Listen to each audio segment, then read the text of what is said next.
Dios. Bien, Dios bendiga su vida, mis amados hermanos, un gozo y un privilegio poder estar una vez más en la casa del Señor. Recuerde que no hay mayor privilegio que estar en la casa de Dios. Rápidamente vamos a ir a las Escrituras. El día de hoy el mundo está celebrando la tal llamada Semana Santa, que de santo no tiene nada que ver. Amén. Por eso que el Señor dijo: cuando conozcan la verdad, serán verdaderamente libres. Gloria a Jesús. Así es que vamos a ir rápidamente a la Escritura. El día de hoy queremos predicar bajo el tema la última semana de Jesús en la tierra. Ese es el tema. Vamos a abrir la serie porque amerita conocer la última semana, qué es lo que pasó, hermanos, en el ministerio de Cristo.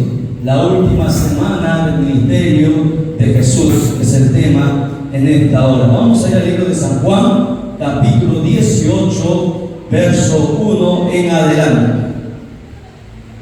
San Juan, capítulo 18, verso 1 en adelante. Un saludo cordial para todos los hermanos, amigos que siempre nos están sintonizando. Un saludo cordial para nuestra hermana Emily también, que está conectada a través del canal. Ella no ha podido venir el día de hoy, pero está ahí sintonizándonos, acompañándonos en el culto. También los hermanos que nos están preguntando qué iglesia es. La iglesia se llama Cristo el Salvador, aquí en San Pedro, Chimbote, Perú, que nos están viendo desde afuera de esta nación. Dios bendiga su vida a esos hermanos que siempre también están ahí conectados. Bien, nos ponemos en pie rápidamente en reverencia a la palabra. San Juan 18, verso 1 en adelante. La palabra siempre se lee para la gloria del Padre que nos creó, gloria del Hijo que nos salvó y gloria del Espíritu Santo que está presente. Y la iglesia de Cristo dice: y la iglesia de Cristo dice: palabra de Dios es esta.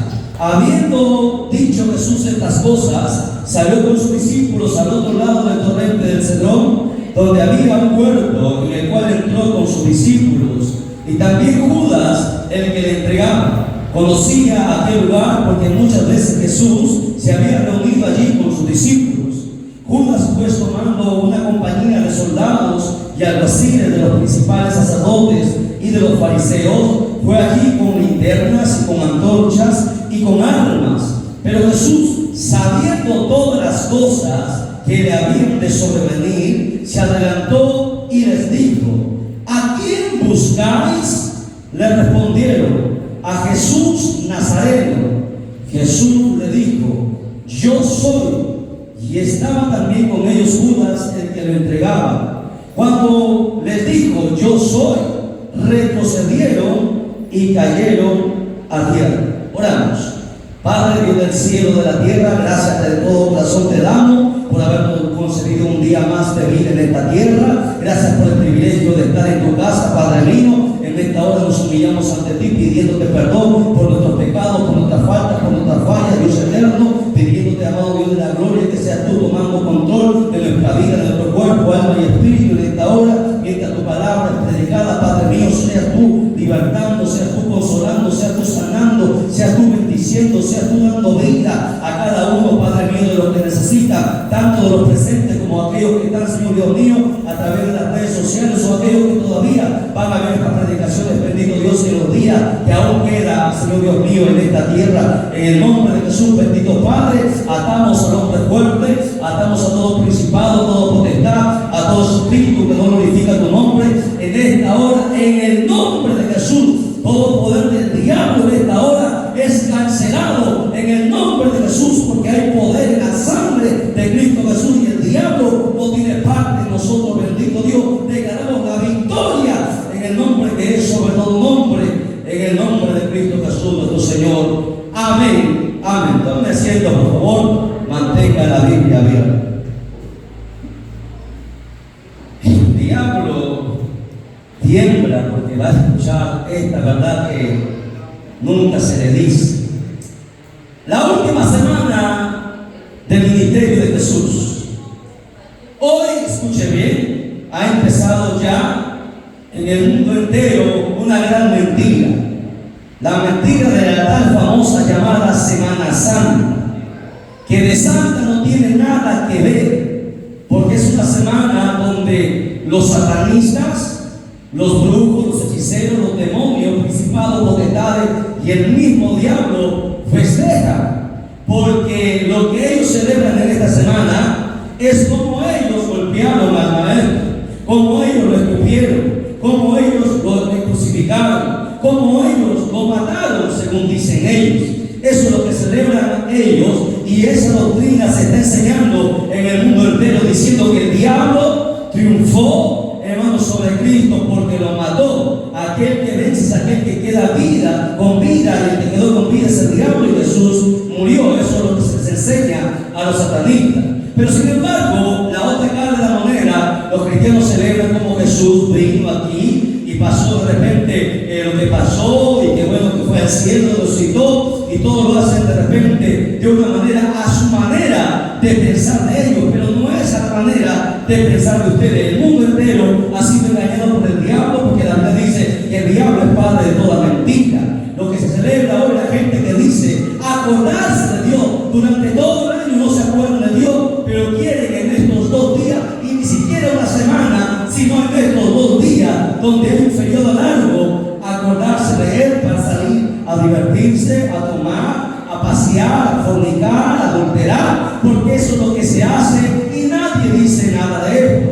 Y eso es lo que pasa en el mundo. No existe la tal Semana Santa. Todas las semanas son santas para aquellos que tienen temor de Dios. Por eso, y la semana, escuchen bien, la muerte de Cristo nosotros deberíamos recordarlo siempre, porque fue un mandamiento de Él antes de partir para el cielo. Él mandó que recordemos su muerte, no solamente una vez al año como el mundo lo hace, sino cada vez que celebremos Santa Cena. Por eso que la Biblia, vayan conmigo, no pierdan cita, por favor, vayan conmigo a la Biblia, gloria a Dios, al libro de 1 de Corintios, donde habla acerca de eso, ¿sí? Donde Jesús ordena y manda que se acuerde de, hermanos, su muerte. Permítanme buscar la cita bíblica. A ver, 1 de Corintios,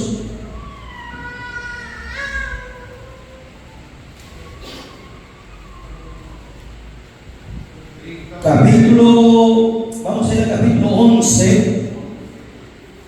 Ayúdenme, por favor.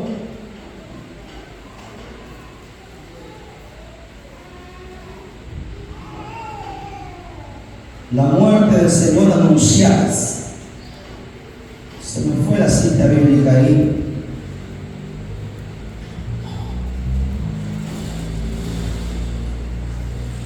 Si me pueden ayudar ahí, buscar la muerte del Señor anunciada.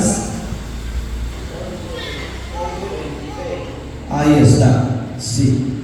11:26. Dice, Jesús hablando cuando estuvo con vida en la última cena dijo: así pues, todas las veces que comiereis de este pan y bebiereis de esta copa, la muerte del Señor anunciáis hasta que Él venga.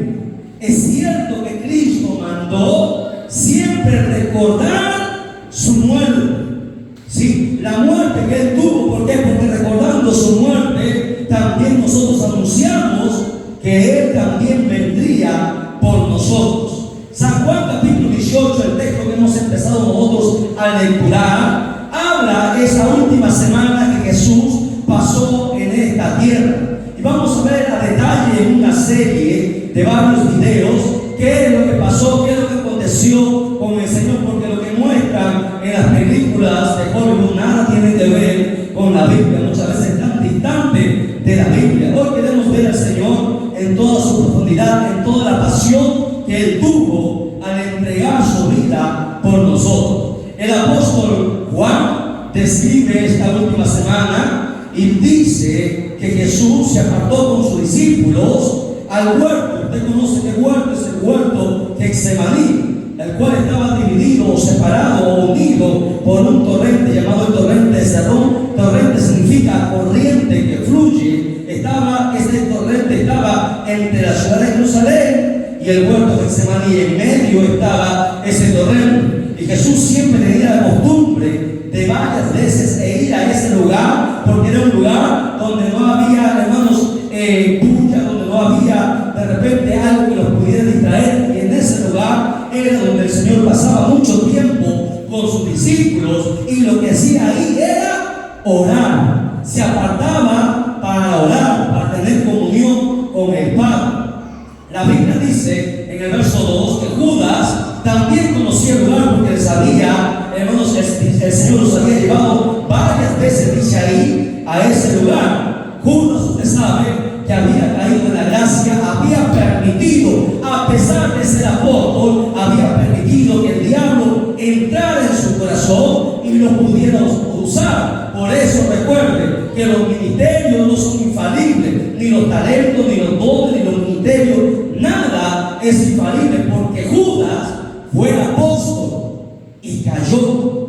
El diablo entró en su corazón, porque hermanos, el diablo entró en su corazón porque Judas así lo permitió, porque el deseo de su carne fue mayor. De nada le valió tener el ministerio más alto, porque de los 5 ministerios el apostolado era el ministerio más alto. Apostolado, profeta, evangelista, pastor y maestro. Ese es el orden que Dios estableció en cuanto a los ministerios, y no son iguales, tienen una jerarquía, porque Dios es un Dios de orden. Pero eso vamos a ver en otro estudio bíblico. Judas, a pesar de ser apóstol, cayó. Por eso que nadie puede, hermano, justificarse y decir que está seguro si, hermano, no tiene al Señor en su vida. Por eso es que necesitamos cada día del Señor, cada día congregar, cada día orar, cada día leer la Escritura, cada día hacer la voluntad de Dios. Judas se alejó de estos elementos que acabo de mencionar. Por eso que el diablo pudo entrar en el corazón de Judas. El diablo no entró en el corazón de Judas porque el diablo quiso entrar. Porque el diablo, para poder entrar, el cristiano tiene que darle derecho legal al diablo de poder entrar, si no, no puede entrar. Porque recuerden que nosotros llevamos dentro de nosotros una marca, un sello dado por el Espíritu Santo. Y solamente cuando tú le das derecho legal al diablo, el diablo puede penetrar. Y Judas le dio ese derecho legal. Judas dejó abierta la puerta y el diablo entró. Sin que el Judas le invitara, el diablo así es. El diablo no espera que tú le invites. El diablo entra cuando puede entrar, no pide permiso, porque así es el diablo. Entró, engañó y tomó a Judas, y Judas llevó soldados consigo, porque Judas sabía dónde estaba Jesús. Había una orden de prender a Jesús, no lo encontraban por ningún lado, pero Judas se presentó y vendió al Señor por 30 monedas de plata y llevó a los soldados de sus enemigos. Porque recuerden que tanto ahí dice, los principales sacerdotes y fariseos eran los enemigos de Jesús. ¿Por qué? Porque los principales sacerdotes, escuchen, sacerdotes y fariseos, los que conocían supuestamente la ley, tenían celo y envidia de Jesús, porque por más que ellos conocían Biblia, no podían hacer lo que Jesús hasta ese momento hacía. Por eso el celo, la envidia, es un pecado muy sigiloso. Cuando usted envidia o cela a alguien, el diablo entra en su corazón. Los sacerdotes se suponía que ellos amaban a Dios, se suponía que ellos enseñaban la palabra de Dios, se suponía que ellos intercedían por el pueblo, conocían la Escritura. Pero el celo, la envidia, corrompió sus corazones. Los fariseos, que eran los conocedores de las Escrituras, los intérpretes de la ley, su celo los cegó y el diablo entró. A pesar que fueron los escogidos para administrar al pueblo, el diablo penetró en ellos. Por eso que nunca, escuche bien, jamás tenga celo en su corazón. Porque el día que usted tenga envidia, puede hacerlo, escuche, ese día usted morirá espiritualmente. Ese día usted se secará espiritualmente. Ese día se marcará como el inicio de su caída. Porque Dios no permite eso. Y ellos cayeron, por eso que juntaron a sus soldados y lo enviaron con Judas para prender al maestro. Bueno, dice la Biblia que Judas los encontró donde siempre Jesús estaba. Nadie sabía, solamente los discípulos, el lugar secreto donde el Señor estaba. Iba y se apartaba, porque recuerde que Jesús siempre iba, todos los días caminaba, predicaba la palabra y sanaba a los enfermos. Y era cansado, era agotador. El ministerio que Cristo hizo todos los días era agotador, y él se cansaba. Y no iba a descansar a su casa. ¿Sabe por qué? ¿Por qué cree que Jesús no iba a descansar a su casa? ¿Quién me dice? A ver, el que lo dice, el tesorero, le va a poner aquí un salchipuelo que está aquí al costado. El día de hoy, el día martes, ¿verdad? Perdón, jueves, hoy es día de enseñanza. Sí, ya no dio tiempo de sacar la pizarra, pero esta semana tenemos que empezar con la pizarra. A ver, ¿quién me dice por qué el Señor no tenía casa? ¿Sabía usted eso? A ver, hermana Adriana.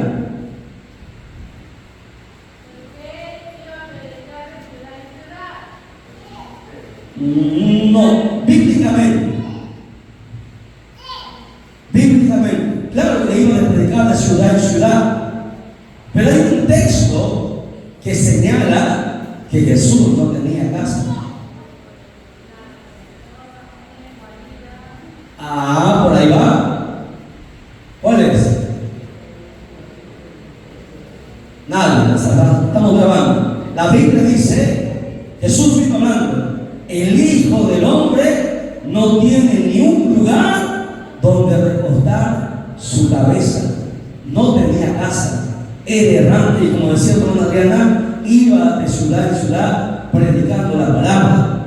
Y luego se iba a ese lugar, el llamado huerto de Getsemaní. ¿A qué? A recargar fuerzas. ¿Cómo? ¿Cómo Jesús recargaba las fuerzas que él perdía todo el día? Pregunto, ¿usted puede caminar todo el día? Uy, imagínese, hay gente que no camina, pero nada. Él caminaba todo el día y predicaba y sanaba. ¿Cómo Jesús recargaba fuerzas? Orando, muy bien. Iba y oraba al Padre, le decía a sus discípulos, ustedes quédense aquí y oren, y él se apartaba a solas a orar. Porque así, escúcheme, porque así tiene que ser la oración, a solas. Aprenda a orar a solas, donde usted va a derramar su lágrima, porque hay gente que no le gusta que le vean llorar. Se avergüenza y usted tiene que llorar. Si usted no derrama lágrimas, hay un problema en el cristiano. Supongo que están notando todas, porque hay varias enseñanzas, son cápsulas que están notando. Cuando usted no derrama lágrimas, hay un problema. Usted tiene que, y si usted no puede llorar, pues fácil, pídele, Señor, quebranta mi corazón.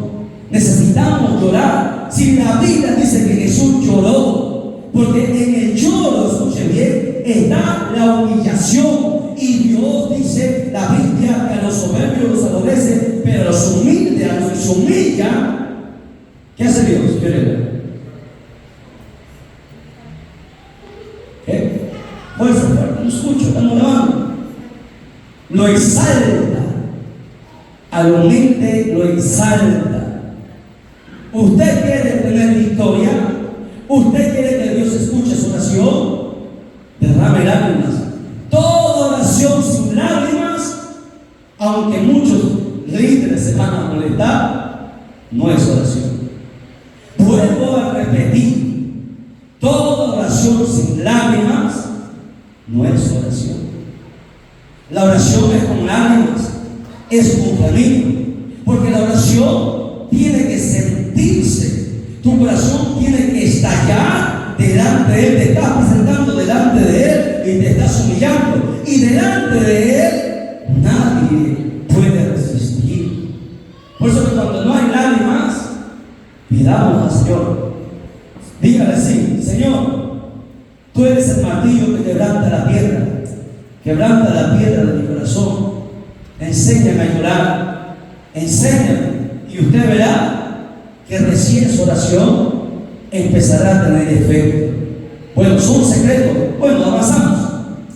Bueno, dice el verso 4. Dice, bueno, el verso 3 dice que fueron los soldados con Judas armados con antorchas porque no se podía ver. Ahí todo el oscuro, no había fluido eléctrico como ahora. Y con armas iban a hacerles daño, no solamente a Jesús, sino también a los 11 que habían quedado.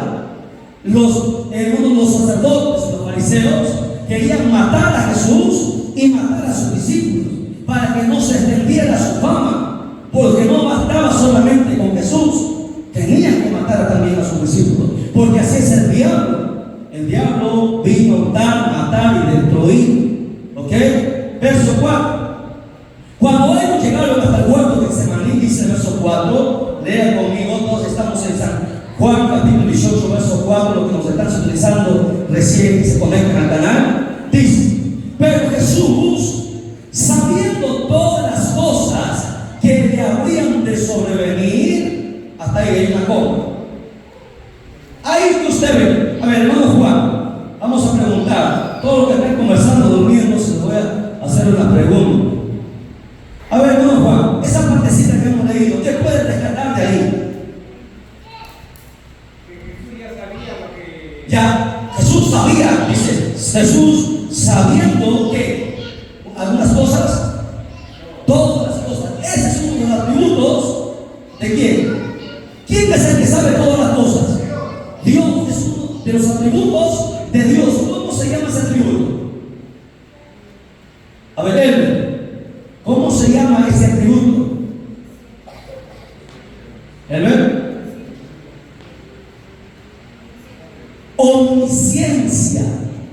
¿Se olvidaron de los atributos que hemos enseñado? Hemos enseñado aquí los atributos de Dios. Fue una serie de más de 15, creo que 18 videos grabamos sobre los atributos de Dios. Recuerdo que eso lo vimos en pandemia. Predicamos y dimos las enseñanzas sobre los atributos de Dios. La omnisciencia, que quiere decir que todo lo sabe, que todo lo conoce, que todo lo escudriña. Antes, dice la Biblia, antes que la palabra esté en tu boca, Él ya lo sabe. Antes que el pensamiento sea concebido en tu mente, Él ya lo conoce. A eso se llama la omnisciencia. Aquí el apóstol Juan, porque Juan es el que escribe este libro, Juan está demostrando, escuchen, miren, el libro de Juan es un poco más complejo y más difícil de digerir, porque en Juan se muestra cómo Jesús fue escarnecido, cómo fue molido, cómo fue maltratado. Pero la intención principal del libro de Juan es que Juan aquí está demostrando que Jesús era Dios. Dice ahí, sabiendo todas las cosas, estaban saltando la omnisciencia de Jesús, demostrando que Jesús era Dios. Eso muchos no lo ven, usted tiene que ver eso. La omnisciencia dice, Jesús, sabiendo todas las cosas que le habían a sobrevenir, se adelantó a los soldados y les dijo, ¿a quién buscáis? ¿Ok? Le hace la pregunta, ¿a quién buscáis? 2 veces Jesús le hace esta pregunta, como lo vamos a ver más adelante. 2 veces le hace esta pregunta.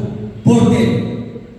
Porque Jesús les estaba asegurándose que los soldados venían por Jesús, no tenían derecho sobre sus discípulos. O sea, Jesús estaba protegiendo a sus discípulos, porque eso es lo que hace el pastor, protege las ovejas. Dice el Señor que ninguna de ellas Él las perdió, las protegió, porque ellos venían por todos, los iban a pasar a todos, a Jesús y a los discípulos. Pero Jesús se adelanta y les hace la pregunta 2 veces, ¿a quién buscáis? Les obligó a los soldados decir por quién venían. Ahí dice, el verso 5 dice, le respondieron a Jesús Nazareno, porque la orden era para Jesús. Y Jesús les dijo, ¿qué les dijo?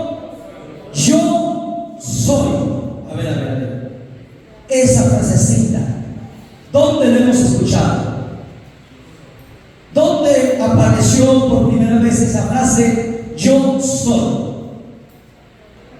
¿A quién se le titula, hermana Ivonne? Cuando Dios le habló a Moisés, Moisés le preguntó, quería saber el nombre de Dios. Moisés le dijo, Señor, si Israel me pregunta, ¿quién me ha enviado? Moisés esperaba un nombre. El Dios Todopoderoso le dijo, yo soy, te ha enviado. Yo soy, porque Él tiene infinidad de nombres. Yo soy el buen pastor. Yo soy la vida verdadera. Yo soy la puerta. Yo soy, ¿qué más? Yo soy el camino. Yo soy la verdad. Yo soy la vida. ¿Qué más? Yo soy la luz del mundo. ¿Qué más? Yo soy el Salvador. Yo soy todo. Él lo es todo. Ese atributo, ese nombre le pertenece a Dios. Juan vuelve a demostrar que Jesús era Dios. Con ese Jesús responde. No le dice, aquí está Jesús. Él simplemente dice, yo soy. Ese es el nombre que Él tiene, porque Él es Dios. Dice, y estaba también con ellos Judas, el que le entregaba. Dice ahí, verso 6. Cuando les dijo, escuche bien, verso 6, anote y marque, pinte eso en su Biblia. Cuando les dijo, yo soy, ¿qué pasó? Retrocedieron y cayeron en tierra. ¿Cómo es posible que un ejército de soldados, con tan solo una frase, cayeran al piso? ¿Por qué? Porque ante la presencia de Dios nadie puede permanecer de pie. O sea, los soldados tenían que entender que aquel que estaba ahí no era un simple hombre. Dice que ellos no tuvieron fuerza y cayeron al suelo con tan solo esa frase. Jesús, para los satanistas, para los brujos y hechiceros, aprenda esto. El ejército no pescó a Jesús. Jesús, ese mismo instante, pudo haber sido libre. Ni siquiera pudieron haberse acercado a Él. Con tan solo decir esta palabra, cayeron al piso. No pudieron levantarse. Se levantaron porque el Señor Jesús se los permitió. Él mismo les quitó el peso para que se volviera a levantar y lo llevara, porque tenía que cumplirse la palabra. Él sabía que Él tenía que morir por toda la humanidad. Así que satanista, brujo, hechicero, si a usted le han contado otra historia, pues le han engañado. Los soldados cayeron al piso con tan solo una palabra del Señor. Jesús era Dios. Jesús tuvo dos naturalezas, hombre y Dios. Dos naturalezas. Dice ahí, retrocedieron y cayeron a tierra. Volvió pues a preguntarles, ¿a quién buscáis? Mire, le voy a hacer la pregunta y ellos dijeron, a Jesús Nazareno. Respondiendo Jesús, os he dicho que yo soy, pues si me buscáis a mí, dejad ir a estos. ¿Ven la preocupación del Señor? ¿Cuánto Él nos ama? Los discípulos no estaban listos para soportar los escarnios que iban a pasar todavía, pero sí llegaría el día que pasaría. Escuche, todo cristiano tiene que pasar muchos procesos, muchas lágrimas, muchas amarguras, muchos sinsabores. No existe cristianismo sin pruebas. No existe cristianismo, hermano, sin el sufrimiento. Todos los apóstoles murieron de manera terribles, cortados, aserrados como Tupac Amaru, descuartizados las extremidades, brazos y piernas, otros despellejados, otros crucificados de cabeza, otros, con flecha, atravesados del corazón por flecha. Todos murieron de manera terrible, los apóstoles y tanto los profetas también. Todos los cristianos van a tener que padecer. Todo el que tiene que ir al cielo va a tener que llorar mucho, va a tener que pasar una y otra y otra y otra prueba cada vez. Cristiano que no pasa pruebas no puede ir al cielo, porque se va a perder. Las pruebas son necesarias. Las pruebas son la bendición por la cual Dios nos permite, hermanos, al ser humano ser bendecidos. Pero muchos no quieren las pruebas. En ese instante los discípulos no estaban aptos. Por eso le dijo: llevadme a mí, pero dejad ir a ellos, porque todavía no estaban listos. Pero llegaría el momento en que serían preparados, serían listos e investidos por el Espíritu Santo, harían la obra que tenían que hacer y luego tendrían que morir, porque así está escrito.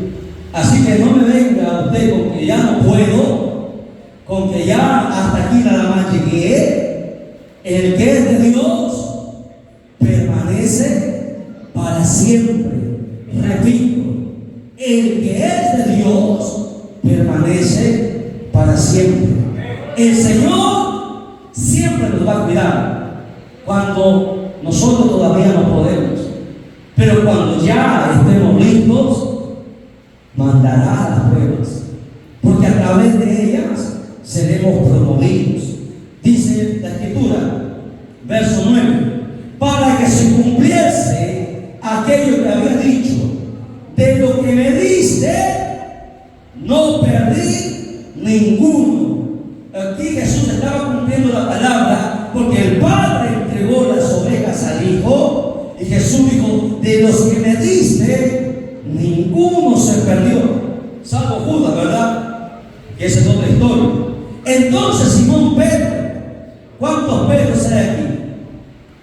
¿Cuál era el nombre de Pedro? ¿Sabe cómo se llama Pedro? Simón. Pedro tuvo tres nombres: Simón, ¿y otro cómo se llamaba? No, Pedro es la traducción del nombre que el Señor. Escuche, Jesús no le puso Pedro, ¿eh? Jesús le puso otro nombre, que la traducción de ese nombre es Pedro.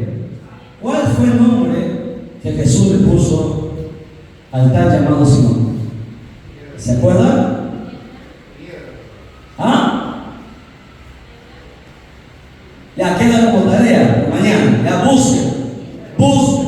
Ahí va a probar su fidelidad, a ver si usted se toma el trabajo, por lo menos, de buscar el nombre verdadero de Pedro. Bueno, dice ahí: ¿qué pasó con este Simón Pedro? Que tenía una espada, la desenvainó e hirió al siervo del sumo sacerdote y le cortó la oreja derecha. Y el siervo se llamaba Mal. A ver, pregunto: iban a capturar al maestro de Pedro. Pedro, como era natural, salió a defender a su maestro. ¿Era correcto lo que hizo Pedro o no era correcto? ¿Quién dice lo contrario? Dice que es correcto. Vuelvo a repetir.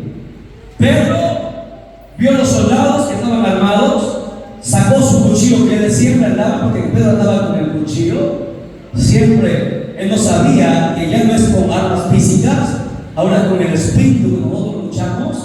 ¿Sí? Pedro sacó el cuchillo y cortó la oreja de un soldado. ¿Ok? ¿Por qué? Porque quiso defender a su maestro. Pedro amaba a su maestro, era su amigo, era el amigo de él, era su maestro. Pedro admiraba a Jesús. Las palabras que Jesús le decía llenaban el corazón de Pedro. Ni su esposa pudo haber llenado a Pedro como Jesús lo llenó. Por eso que Pedro salió a defenderlo. La pregunta es: ¿fue correcta la actitud de Pedro o no? ¿Qué dice la iglesia? Humanamente, ¿correcto? No era correcto. No era correcto. Porque luego más adelante Jesús le va a llamar la atención que aparentemente, sí, como dice el hermano, humanamente, ante nuestros ojos, parece correcto. Los pensamientos nuestros, dice la Biblia, que a veces no son los pensamientos de Dios. Pero no entendía que se tenía que cumplir lo que ya estaba escrito. ¿Me entienden? Pero no entendía la perfección perfecta voluntad de Dios e hirió a otra persona. Jesús le dijo: Pedro, guarda tu espada. El que a espada mata, a espada va a morir. ¿Lo entiende? O sea, en otras palabras, todo lo que el hombre siembre, eso va a cosechar. Todo lo que usted haga, eso un día usted lo va a pagar. ¿Lo entiende? Ese es un principio que nadie se va a ir de esta tierra sin pagar. Sea quien sea, tarde o temprano lo va a pagar. El que espada mata, a la espada muere. No era correcto. Pedro no entendía todavía. Bueno, sigamos leyendo. Dice ahí en el verso 11. Jesús entonces dijo: Pedro, mete tu espada en la vaina de la copa, que el Padre, dice, que el Padre me ha dado, no la he de beber. En otras palabras, la copa que el Padre me ha dado, ¿cuál es la copa del Padre? Eso le digo, la copa del Padre que me ha dado para que yo beba, no la voy a beber porque soy su hijo. Cuando el Padre termina algo, seas tú quien seas, la vas a tener que beber. La copa del Padre es la copa de la ira. La copa que Jesús te dio era la copa de la ira de Dios. Esa copa se vertió en la cruz del Calvario. La ira de Dios a causa del pecado de la humanidad, Jesús tuvo que beberlo. En otras palabras, Pedro le estaba diciendo: lo que el Padre ha terminado, se va a tener que hacer. Y yo lo asumo, y yo lo acepto. El amor que Dios tuvo por nosotros. Porque para Él era fácil. Jesús mismo en otro evangelio dice: ¿acaso tú no sabes que yo podría orar a mi Padre y mi Padre mandaría 2 legiones de ángeles sobre esta tierra? ¿Usted sabe? 2 legiones, ¿sí? 12,000 ángeles.